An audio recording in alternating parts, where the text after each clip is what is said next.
So Ranked has been out for a few days now, and as expected, people are going hard for those top spots. Before Rank came out, if you had asked me to guess who would be on top of the ladder, I would have said C9 TenZ, and now the competitive mode has been out for a bit, he's already established himself as one of the best players in NA, winning the race for rank 1 by being the first player to hit the top rank in the game. Obviously, there are some skills that he has that are essential to being good at the game. His aim and crosshair placement are amazing, which you'd expect from such a good CSGO player.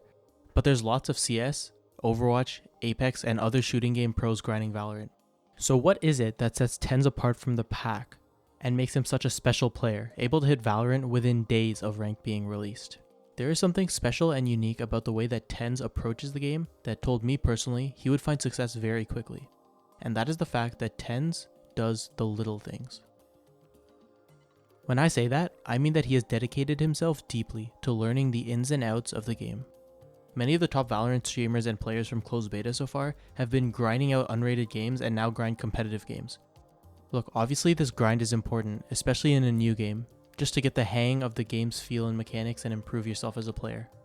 But TenZ has approached Valorant much more meticulously than other players. He doesn't just grind, he experiments, he messes around, and he optimizes. If you tune into his stream, chances are you will see him in a game, but there's also a high chance you will see him just in a custom by himself or with one friend. He spends immense amounts of time on his stream, just trying out smokes by himself to learn executes. And even more than that, he tests out weird ability interactions. Watch this clip where he talks about how to use Viper's smoke to dodge flashes and gain an advantage on a peeker in market on bind. I can show you something I do with Viper a lot on this map. If you're gonna peek an angle, and like for instance mid, and you're scared of getting flashed by like a brimstone, or not a brimstone, a breach or like a phoenix, a little cheeky thing you can do is you can throw a smoke like this and peek behind the smoke like this and hold an angle. Let's say he flashes like one of these corners, you won't get flash, or even if he flashes there, you won't get flashed. If you're like, even if like a pixel of the flash not throwing, you won't get flashed. Because the way flashes doesn't work in this game, if your line of sight is blocked, it won't flash you. So a lot of times with Viper, if I'm going for like a peek like this, I'm just gonna throw a smoke because I can pick it up anyways, no issue. I'll throw a smoke like that and peek behind it like this. TenZ has a great ability to hone in on these edge cases and find unique advantages. His YouTube channel is filled with videos of different useful smokes and positions to play in CSGO.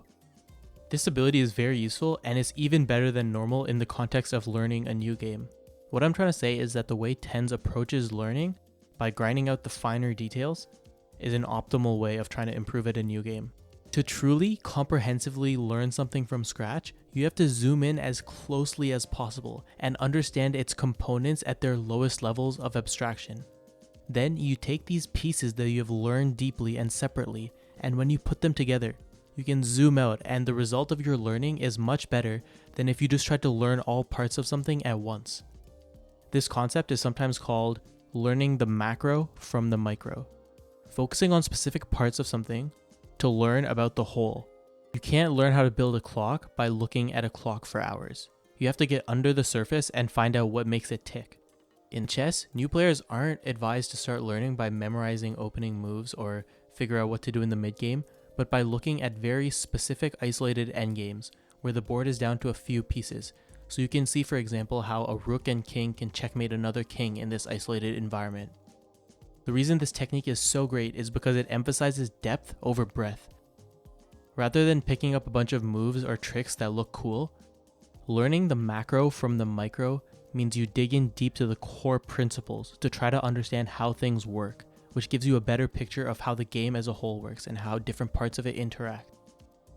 By starting with a focus on the game's core mechanics and interactions between abilities, you can much better grow your knowledge into a bigger picture of the game and understand it more completely. Just grinding games and trying to improve all aspects of your performance at once isn't going to improve you at the same rate. Even if TenZ himself hasn't explicitly thought of the idea of learning the macro from the micro.